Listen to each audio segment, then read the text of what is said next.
May Day celebrations in Accra marked by picketing and loud drumming, drowning President Mahama's speech. Even the master of ceremonies' plea for workers to calm down fell on deaf ears. Workers refused to listen to President Mahama's speech. Is it a sign of indiscipline or a sign of frustration in the system?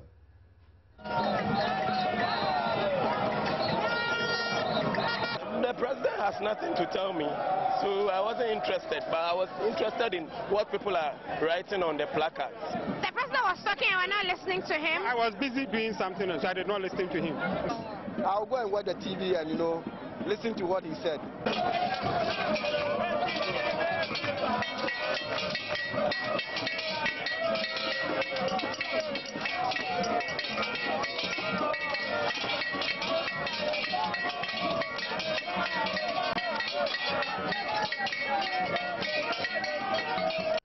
Some workers who attended the May Day parade refused to listen to President Mahama and were picketing and demonstrating rather than orderly parading themselves. They were concerned with their placards detailing their frustrations. We'll bring you some of those views. The president has nothing to tell me, so I wasn't interested, but I was interested in what people are writing on the placards. So I was reading one by one. For the president, I wasn't listening, but from the general overview, you can see from the placards that a lot of Ghanaians are suffering. Looking at our economy and our pockets, our purchasing power is becoming weak every day and day. So Ghanaian workers are suffering. The president was talking and we're not listening to him. I was busy doing something else, so I did not listen to him. But I have my own issues with the president. What are those? Of issues. As we speak now, companies that import their raw materials cannot find dollars to import the raw material. And the president is asking those companies to go and look for their dollars. Where are they going to get it from? He didn't say, he said virtually nothing. What he said didn't concern workers. He was talking about mortality rate and those things. Even workers, we are dying. Not the mortality rate of our paternal mortality rate. Old age, we are dying. Workers, we are dying because the taxes are just too much. And then the increments are not forthcoming. As of now, we are on the verge of talking about the base pay. As of now, today, we didn't hear anything.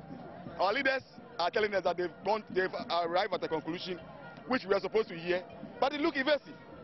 And workers are not happy. I'll go and watch the TV and, listen to what he said.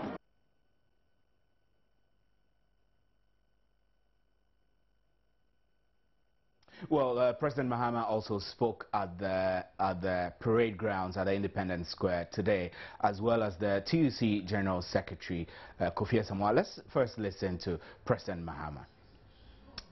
I beg your pardon. Let's first listen to the TUC General Secretary.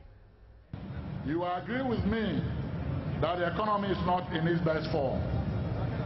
For those of us in organized labor, our views are well known. We have stated at various points in the course of the year that Ghana's economy has been seriously weakened and failing, and that the economy is not working for the majority of Ghanaians. Your Excellency, this might be a harsh assessment or characterization of the economy of our dear Ghana. The very harsh measures that have been implemented recently, including increased VAT, increase in utility tariffs and fuel prices, and the exchange controls are themselves enough pointers to the harsh realities that face Ghanaians. The increasing inflation is a reflection of the high and ever-increasing cost of living Ghanaians have had to endure. So we'll be getting on the telephone lines to speak to a labor expert to find out from him how reassuring was the president's speech, and also whether this connotes some form of indiscipline or is a normal agitation process in a situation where workers have a lot of frustration. But before we get onto the telephone line, Gifty is here. Gifty, nice joining us on today's Big Story. You look good, and obviously you went to the Independence Square. You must be tired by now. I am tired. You are, I can see. I mean, when you saw workers picketing against what the president was saying, there are many of them who were not even paying attention. As a journalist, what was going on in your mind? Well, I wouldn't say that I saw workers picketing. What happened was that there was a lot of noise. There was a lot of jama, you know, that kind of thing. The euphoria was there and everybody was just making noise. It was so much. And so along the line, you have the MC coming to say, can you go down on the side? He said it several times, which I thought he was overdoing it. I thought he was talking too much. The people just didn't listen to him. But then I don't know whether it is a normal trend. That's right. I don't know, but as a journalist, I just once a while I just turn, because I was directly facing the president and taking notes, so I'll just turn and look at them and say, and just say in my mind, won't these people just go down a little so that we can just take these notes? But yes, but it was I felt like, well, this is what the workers wanted to do, so. And there was no way you could control them. There was no way you could control them. So, I mean, listening through the president's speech, did you get the assurance? I know that this comes on the back of several agitation about conditions, living standards, people are struggling, salaries are the same, and workers expect to be paid more. There is also the argument that I mean, if you increase wages, you're possibly fueling inflation. Did you get some reassurance from the president that things are going to be all right? Well, I don't know if it's in my place to say it was reassuring enough, but in his speech, yes, he said that. He said that we've taken some harsh measures, but you know, and this is not the first time he's saying that. He said that over and over. Exactly. That we've taken some measures which would be or might be harsh, but are very necessary. And he even indicated that the economy has started responding to some of these measures that his government has put in place. And one thing that he said was that he went back to his inaugural address and told the people that they should have. It was something that he had said before, that people should have faith, have faith and, what was the other word? Have faith and trust in me as a president, and that I will not fail you. So he went back to that. So, and on the basis of reassurance, if that's what you want, then I think that line does it. And along the line, he would also say that sometimes it might look like we've not done enough, but if you take stock and you sit down, you look back, it would give you an idea. If you give you an idea just how far we have gone. But as to whether it is reassuring enough, that's not in my place to say. That's not in your place to say, right? So let's get on to the telephone lines and speak to Senor Ejabeng. Good evening, sir, and thanks for joining us on such short notice. Good evening, Stephen. Yes, I mean, we all watched the parade and the president's speech and the response or reaction from workers in general. Have you seen a May Day like this before in your experience as a labor person? Yeah, sure.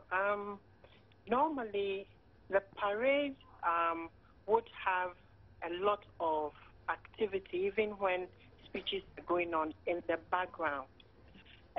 So in the stand and on the peripheries of the Independence Square, you have a lot of activity like singing, jama, and drumming and dancing and so on. But the core of the parade, I think the participants of the parade would normally line up and would listen.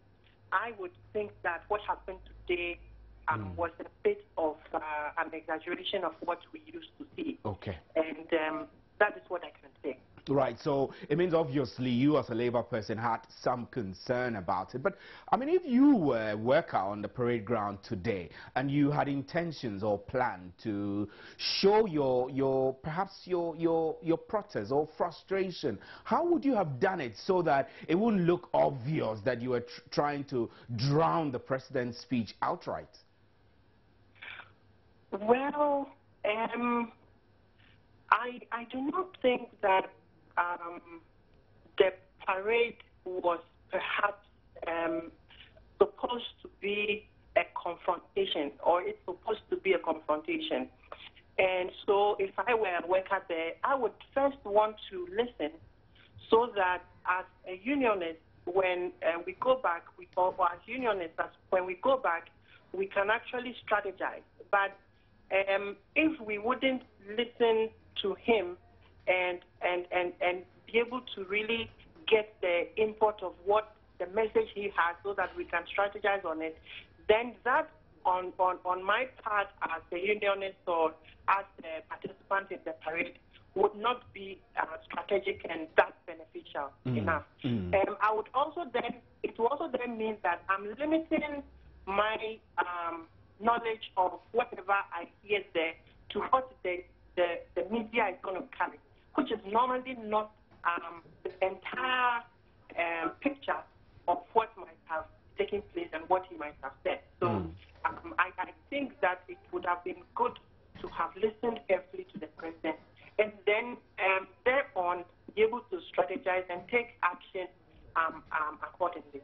Right. So when we listen to the president, I mean, the president, I asked my colleague here the question whether the president's speech was reassuring enough. And the key issues that come out of that is that the president indeed made a statement and had said that Ghanaians should, workers in general, should have faith and trust in him. Would you say, I mean, looking at the trends that are currently going, that the organized labor is demanding a wage increment, they're being stalled, negotiations with setting the minimum wage. Do you think the president's statement to that effect was good enough? Yes, I think that the presence of the president alone at the function, that alone speaks volume in the area of labor relations. I say this because when there seems to be disagreements and confrontations and you know, general disagreements, what you do is that you make yourself available and want to engage some more. I mean, I can imagine that a president who has been briefed about and also is aware of the sequel to the May Day celebration might have chosen not to attend and maybe send his vice or someone else. But he was there, and through it all, he has shown himself that he's ready to keep talking, to keep interacting, to keep communicating. The second is that he actually said that we are not adversaries but allies, and that we understand the situation and how dire it is. But let's continue to engage, and that we listen to what you have for us, and we do not play them down. So this is reassuring enough on the day. But what would then the acid test would be whether, having said that, in engaging the workers in various fora and negotiation fora, we will see that same posture from the president's people who represent government in consultations with the union. I'll have you hold. I'll come back to you and we'll talk about the demands. I mean, we know that there are being stalled negotiations for a living wage. We'll talk further about it. But Gifty, you're here.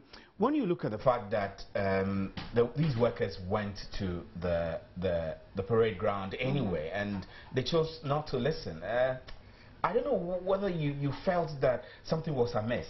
No. I think that I spoke to some of them and I was trying to find out from them. Now, if you say that you're here because of your labor concerns and it means so much to you, why won't you listen? You know, like our guest, Senior is saying that, why don't you listen to the people and try to digest the issues so that you'll be able to, like you're saying, strategize or something.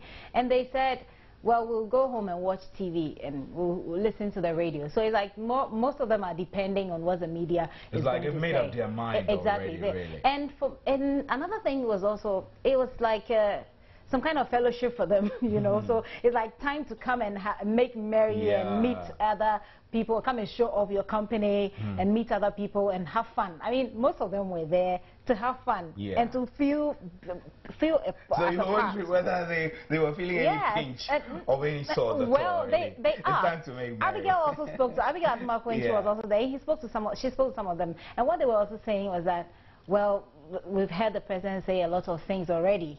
So we didn't think it was worth listening at this point. But what I saw was that people were just there to have fun. And I was a bit disappointed because I was expecting them to. You know, after the president had spoken, I went asking, what do you make of this that he said? And they're like, well, I didn't really listen to what he was saying, and I'm waiting to watch There is TV. also that bit on TV about the TUC General Secretary raising some figures that were different from what the president was putting out. What was all that for? There were issues with maternal mortality figures. The president was giving something different. He was also giving something different. With the issue of maternal mortality, which is one of the issues that the guys, the Vox Pop that we did brought out, like people were like, what are you talking about? We're talking about labor issues. What are you talking about? The TUC chairman, General Secretary, raised some concerns about social issues that we have as a nation. And he was tying that into the EPA, one of the issues that he raised about liberalizing our market. And the point he was trying to make is that in developing countries like ours, such liberalization strategies don't work because we have social issues to deal with, and these social issues include maternal mortality, education, ICT infrastructure, and things like that. Right. And so it was, and let me say that when he was making his speech, the president was taking note, and we just took particular. Like so it's like he responded. Yeah. So he took note of all the concerns that he raised, and then he tried to respond. And so I think that's what that bit was all about. Okay, exactly. so Senor, if you're still there, which I know you are, let's talk about living wage. Today, May Day, many workers are demanding that they should get wages that commensurate with existing economic conditions. Is this too much to ask for? I think that under the circumstances, it would be too much to ask for, because clearly the country is not able to raise enough revenue currently to be able to meet all of our needs, including developmental and wages and all that. And so within the circumstances, it would be fair to ask to look at the ability of government to pay what is being asked. Now, it is suicidal for anyone to twist the arm of government and get a confession or an agreement out of that, and then going forward, there is arrears and difficulties of paying and inability to pay and all that. That creates other problems. So currently, the issue of living wage, as what the unions have been asking, will be quite difficult and not strategic enough. But Mr. Japan, everywhere around the world, wages commensurate living standards. So if standards of living are going higher and higher and higher, how then do workers survive if their salaries remain the same, static? Well, that's a good question. The fact of the matter is that economically, we have to start looking at cutting our coat according to our size. We may have to look at what we spend on workers and see whether we have a productive workforce enough to have to invest that kind of money into that workforce. I mean, we would have to be more efficient and effective in managing the workforce such that we get the best out of it. And that is why the issue of productivity comes in. Otherwise, then, there is an imbalance where the demand outstrips the revenue, and so there is a possibility of disagreement, because if a person can pay, the person can pay. But of course, it's also fair to ask. But that is why I'm happy that the president said that they are allies. Now, if there are surmountable problems that have to be taken care of, the solution should come from both parties within the social partnership process. And so we have to go back to the drawing board and see how we can meet the interests of workers and also meet the interests of government, who doesn't have currently enough revenue to be able to pay adequate or adequate pay as living wage. Right. So until we get the balance right, it will continue to be problematic when we talk about wage increases and all that. Right. Senor Jabeng, we're very grateful for your time on today's Big Story. Senor is a labor expert, and we're glad he could join us. So let me wrap up with you, Gifty. Way forward, I mean, I know that as journalists, what we want to see is to be able to report pragmatic measures to solve a problem. Yeah. So we know our economy is facing a lot of challenges. You are a presidential correspondent. You work closely reporting around the president. Do you get the feeling that this team is working? I mean, they're putting in place the measures that are necessary to solve our economic problems? Must we continue to trust them? Must we continue to have faith in them like the president is calling? Well, I'm not an expert in analyzing some of these issues. I've been reporting. You've been reporting on their activities. I have been reporting. What I can say is that you get the government saying one thing, but then when you go reporting it to the people, when you get the feedback, as far as I can say, the feedback that I am getting doesn't speak to the issue. Exactly. As you're putting it to me. There is a disconnect, I can say. So you wonder whether all the measures that government say they're putting in place are actually reflecting. Except that so far it's been reassurances after reassurances. You know, the president keeps saying that we're working this and it's going to work. And today he said it again, that the measures that we put in place to help, you know, deal with the challenges that we're facing with the economy. He said that we'll begin feeling I think the results in the not so distant future, you know, and this is not new. This is something that the president has said quite a number of times, anyway, and so that's why I'm saying. But quickly to add to the salary negotiations, the president also said that you know, he made a statement that I found interesting. It was like saying that we cannot go beyond. I don't know the level of negotiations that they've got into as far as salary pay rises are concerned. I think there were rumors that there was a 14.5% increase. But you know, they were at a deadlock because as of yesterday, and he lamented that usually we would be able to get through those negotiations before May Day, but we've not been able to do that, and it tells you that it will have dire consequences. I mean, whatever we do with our salary demands will have dire consequences for the economy. And he finally said that it is in his place to make sure that workers live a comfortable life. But it is also in his place to ensure that the economy and the other people who are not part of public workers also benefit. Exactly. Right, Gifty, we're grateful for your time. And we also earlier spoke to former President Kufuor, who had a message for workers. Let's hear him. Into another year, which has been very trying with many challenges. And beginning a new one, in which I wish them successful and sustained productive labor for their good as well as for the good of the entire country. May Day is an International Workers' Day.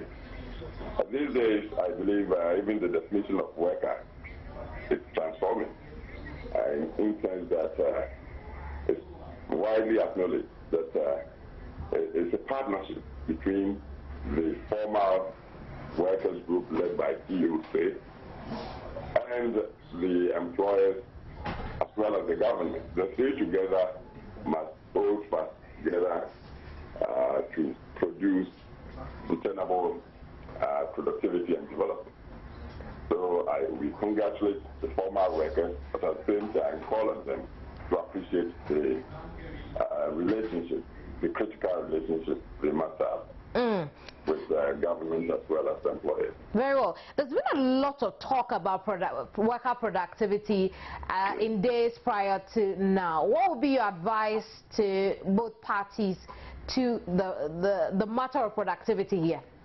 Well, I fervently believe the concept of incentive should be upheld. When you talk of workers' pay, you must look on it as an investment to make the worker productive. So the worker must have due incentive. It's not something handed out of the goodness of the heart. it must be an investment, must be seen as an investment to get the best out of the worker. That way you ensure productivity. And so when the parties are talking about pay for the workers, they must always factor in the concept of incentive. That will bring out the productivity.